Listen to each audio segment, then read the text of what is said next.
Olá, nono ano, tudo bem? Professor Rodrigo Gomes.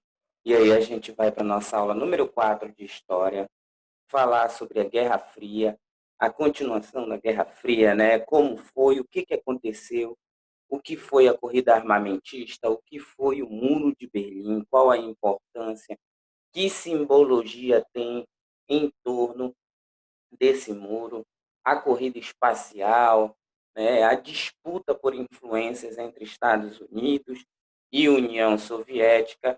E aí a gente vai discutir tudo isso e relembrar um pouco do que é essa Guerra Fria, do que foi essa Guerra Fria, qual a importância dela no cenário mundial. Tá? Então vamos lá para a Guerra Fria. Aí, para lembrar vocês, por que fria, né? Por que a Guerra Fria? Porque não houve um confronto declarado, um confronto direto entre as duas grandes potências na ocasião, né? Entre as duas grandes potências vencedoras da Segunda Guerra Mundial. E aí a gente tem o, a União Soviética e também nós temos aí os Estados Unidos como grandes, né, potências mundiais, como potências que vão disputar influência, como potências que vão mexer nesses subterrâneos da política internacional. E aí vai ser uma guerra diplomática, psicológica e ideológica que vai influenciar na vida de todos que se envolverem nesse conflito. Então, a gente tem, de um lado, o capitalismo, e do outro lado, o socialismo, tá? Da União Soviética, capitalismo dos Estados Unidos. E aí o que nós vimos terminamos na aula passada, que a gente vai ver agora, né, que é agora o conflito em Cuba, relógio do fim do mundo, guerra nas estrelas, o Muro de Berlim, que é o símbolo da Guerra Fria e a queda dele. Tá? Esse conflito em Cuba, a gente vai falar um pouco também da corrida armamentista, né? Então, a gente sabe que a Segunda Guerra Mundial termina com os Estados Unidos com uma bomba atômica sendo lançada no Japão, e isso vai amedrontar, vai criar um clima de tensão entre as grandes potências. Tá? E no ano de 1962, o mundo vai ficar perplexo diante da descoberta de mísseis nucleares soviéticos em solo cubano. Pois é. Já pensou?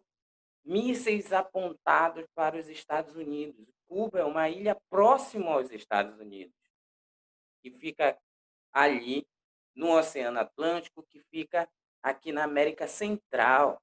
Então, muito próximo dos Estados Unidos. E os Estados Unidos não vai permitir. Tá? Então, os Estados Unidos vai reagir a esse conflito que vai surgir ali. Mas há um confronto direto? Não. Em 1962, o mundo ficou perplexo diante da descoberta de mísseis nucleares soviéticos em solo cubano. Esse fator deu início à crise dos mísseis. Nunca a humanidade esteve tão perto da aniquilação. Com a presença da União Soviética na América Central, em território dos Estados Unidos, iniciou-se uma crise diplomática entre os estados, cujo centro das atenções foi a ilha de Cuba. Em 1961, o governo americano instalou mísseis nucleares na Turquia.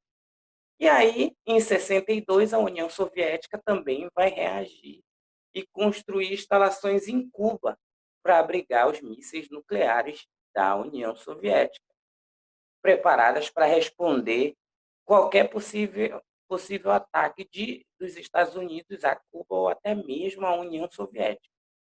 E aí eles vão entrar em um acordo, que vai durar esse acordo até 1970, entre Estados Unidos e União Soviética, de não agressão. E aí vai amenizar um pouco essa crise que deixou o mundo numa grave tensão.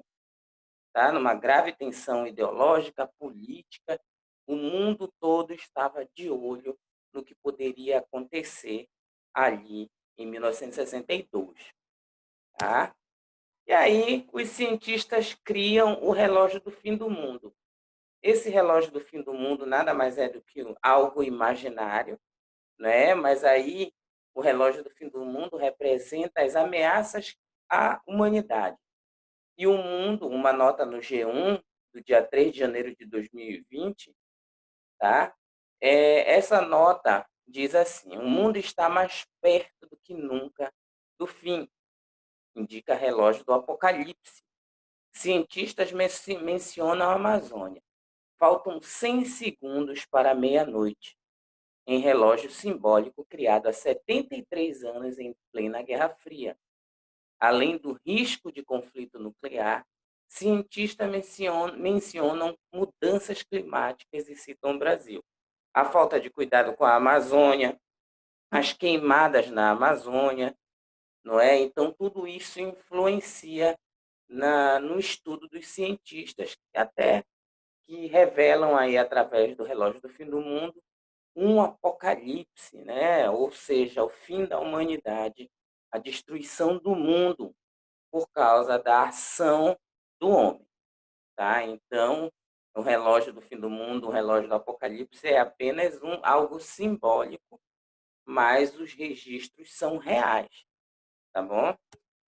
E aí a gente vem da corrida armamentista de busca de influências em regiões de diversos lugares do mundo. E aí a gente vem uma corrida também espacial, né, chamada de Guerras nas Estrelas. Estados Unidos e União Soviética continuaram auxiliando conflitos locais, como foi o caso de algumas guerras de independência na África. No início dos anos 80, o republicano Ronald Reagan foi eleito presidente e retomou um projeto militar chamado Guerra nas Estrelas. Os americanos pretendiam instalar uma rede de satélite com armas capazes de destruir qualquer míssil que porventura fosse disparado contra o seu território.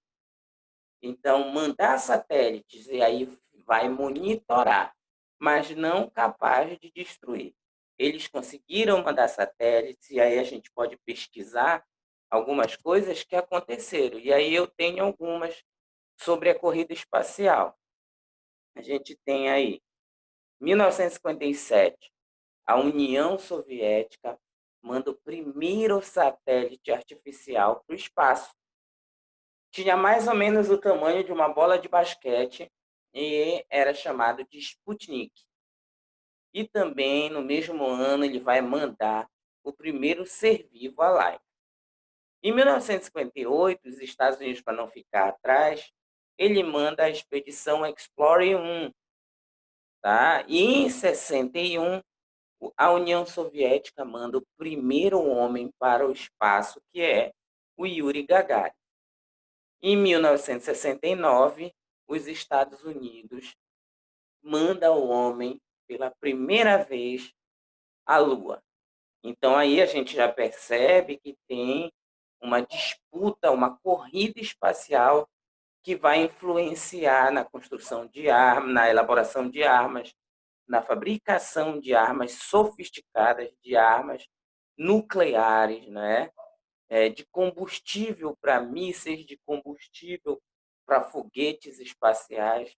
Então, vai ter uma evolução tecnológica, e aí a gente vai ver a utilização cada vez mais do carvão, do petróleo, tá? Então, algo de combustíveis para foguete, para mísseis. Então, isso vai crescer cada vez mais diante dessa corrida espacial, diante dessa disputa pelo mundo e pelo espaço entre Estados Unidos e União Soviética. E aí a gente vai falar dele, do símbolo maior da Guerra Fria, o Muro de Berlim. Quando findou a Segunda Guerra Mundial, a Alemanha, considerada culpada da guerra mais uma vez, ela foi dividida em 4 zonas. Uma francesa, uma inglesa, uma americana e uma soviética. Sendo que dessas zonas, 3 eram capitalistas e uma socialista. E tinha a capital Berlim, que estava dentro do bloco socialista, mas também a capital sozinha, ela estava dividida em 4 zonas. E justamente em Berlim, com ameaças de invasões de um lado para o outro, que é construído pela União Soviética o Muro de Berlim. E aí a gente vai ver como aconteceu essa história depois da divisão da Alemanha. Em 1949 foi criada a República Democrática Alemã, socialista. E também foi criada a República Federal Alemã, capitalista, para tentar resolver o problema criado com a divisão de Berlim. O governo da RDA resolveu cercar o lado soviético, evitando a fuga de intelectuais para Berlim Ocidental, ou seja, para Berlim do lado capitalista. Esse muro tinha aproximadamente 156 quilômetros e foi criado no dia 13 de agosto de 1961, no período de crise dos mísseis, não é? De 61, 62 vai se fortalecer a crise dos mísseis, então o Muro de Berlim vai se tornar um símbolo de divisão mundial, não apenas de Berlim, entendeu? E um símbolo de insatisfação contra o socialismo, porque o próprio povo do socialismo, se pudesse passar para o lado capitalista, seria muito melhor. O Muro de Berlim, mais conhecido como o Muro da Vergonha, foi considerado um dos símbolos da Guerra Fria.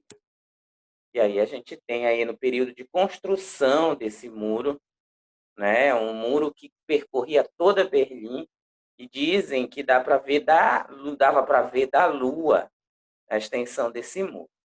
Tá? Então a gente pode perceber aí, era um muro alto, um muro grande, mas fora o muro, de um lado tinha cerca elétrica, tinha arame farpado, para impedir qualquer um que pulasse o muro e tentasse chegar ao outro lado, ou seja, capitalista, ou seja, socialista. E aí a gente também vai falar de de uns grandes personagens que fez com que a crise soviética amenizasse, né, mas que levasse ao fim aquele socialismo mesmo ditatorial ali, tá? Então a gente vai falar desse cara, ele vai ser de muita importância para a União Soviética e através dele vai entrar em crise o sistema socialista na Rússia, tá? Em 1985, Mikhail Gorbachev assumiu a presidência da União Soviética, com o compromisso de acabar com a estagnação econômica, porque o Estado estava passando. Mas, para isso, seria necessário adotar medidas que poderiam levar ao fim o próprio regime soviético, contrariando os comunistas e criar a glasnost perestroika.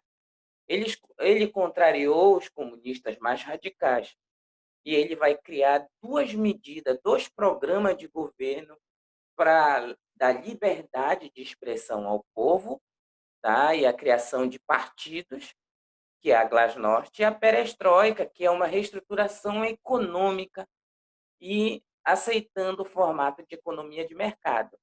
Ou seja, o mercado, trocas, comércio, entendeu? Então, isso aí é característica do capitalismo. Então, ele foi muito importante para isso. Com a crise rondando o lado socialista do muro, no dia 9 de novembro de 89, o mundo socialista deu sinais de que seria seu fim, ou do que o seu fim estava chegando. O grande símbolo da Guerra Fria, o Muro de Berlim, com todas essas crises, veio abaixo.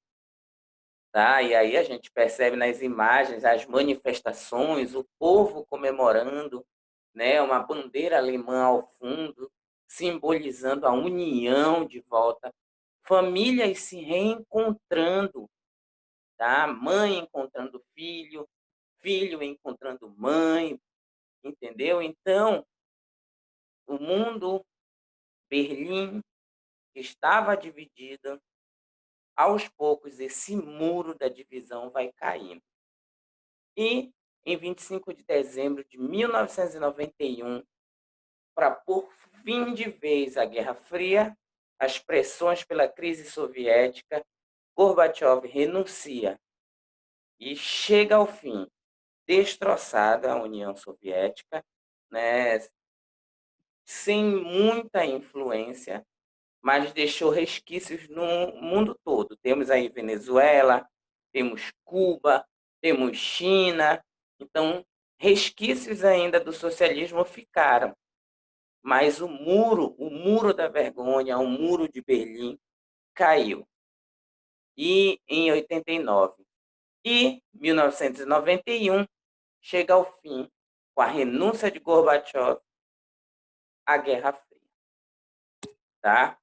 E, para finalizar, a gente tem aí a questão número 5, que é a última questão das 5 que eu passei para vocês da nossa atividade avaliativa. A única atividade avaliativa de história está tendo ao final de cada vídeo e vocês vão reunir as 5, responder e colocar numa folha de papel com pauta, que ainda vou marcar a data da entrega para vocês.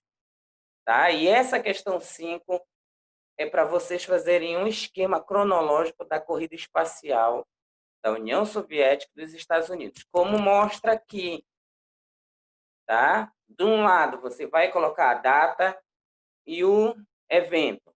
Primeiro satélite artificial da União Soviética, 1957.